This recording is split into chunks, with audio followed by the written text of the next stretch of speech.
Hello বন্ধুরা, সন্ধ্যা তারা সিরিয়ালের আজকের পর্বে আপনারা দেখতে পাবেন আকাশ দুহাত ভর্তি করে সন্ধ্যার জন্য সবজি বাজার করে নিয়ে আসে। আকাশের হাতে অতগুলো সবজি বাজার দেখে বাড়ির সকলে তো রীতিমতো অবাক হয়ে যান। বাড়ির সকলের শোরগোল শুনে তো সন্ধ্যা বাড়ির দালানে ছুটে আসে, আর আকাশের হাতে অতগুলো সবজি বাজার দেখে সন্ধ্যা বলে যে তার এত আলগা দরদ আর ভালোবাসার দরকার নেই, বরঞ্চ সে তার স্মৃতিশক্তি ফেরত পেতে চায়। সন্ধ্যা স্মৃতি ফেরানোর কথা শুনে যেন বাড়ির সবার মুখের রং উড়ে যায়। সন্ধ্যা এই ব্যাপারটা লক্ষ্য করে তার শ্বশুর মশাইয়ের কাছে গিয়ে বলে যে সন্ধ্যার স্মৃতিশক্তি হারানোর জন্য হয়তো তারাই কোনো প্রকার ভাবে দায়ী। সন্ধ্যার কথা শুনে তো রীতিমতো ঈশ্বরবাবু ভয় পেয়ে যান। তাই সন্ধ্যার মন ভোলাতে সন্ধ্যার কাকি শাশুড়ি জালাকে আর আকাশকে তার সঙ্গে রান্নাঘরে ডাকে সাহায্য করার জন্য। সন্ধ্যাকে এড়ানোর জন্য আস্তে আস্তে বাড়ির সকল সদস্যরাই রান্নাঘরের দিকে চলে যায়। ঠিক তখনই মাঠান জালাকে দাঁড় করিয়ে বলেন যে আজকে মাঠানের সঙ্গে ঘটক মশাই দেখা করতে আসবেন। জালা যেন দালানে দাঁড়িয়ে ঘটক মশাইয়ের জন্য অপেক্ষা করে, আর ঘটক মশাই চলে আসলে মাঠানকে যেন সে খবর দেয়। এদিকে ঈশ্বরবাবু আড়ালে দাঁড়িয়ে ঘটক মশাইকে ফোন করে বলেন যে ঘটক মশাই যেন আজকে মাঠানের সাথে কোনোভাবেই দেখা করতে না আসেন। কিন্তু ঘটক মশাই ঈশ্বরবাবুকে পাল্টা জানান যে তিনি তো ইতিমধ্যে মাঠানের সঙ্গে দেখা করার জন্য মাঠানের কাছে চলে এসেছেন। ঘটক মশাইয়ের কথা শুনে ঈশ্বরবাবু ভয় পেয়ে যান আর গা ঢাকা দেওয়ার সিদ্ধান্ত নেন। ঘটক মশাই বাড়িতে ঢুকেই সোজা মাঠানের সঙ্গে দেখা করতে চলে যান। মাঠান ঘটক মশাইকে তার ঘরে নিয়ে গিয়ে জিজ্ঞেস করেন যে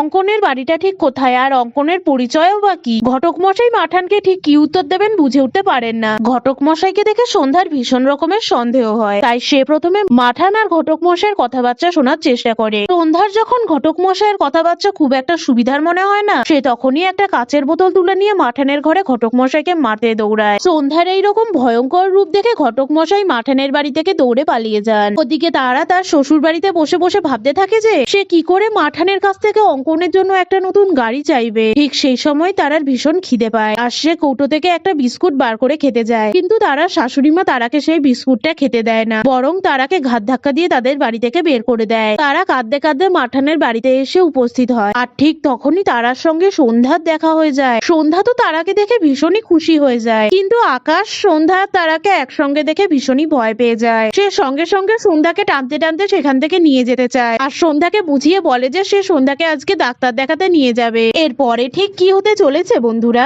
জানতে হলে আমার চ্যানেলটিকে সাবস্ক্রাইব করে পাশে থাকুন।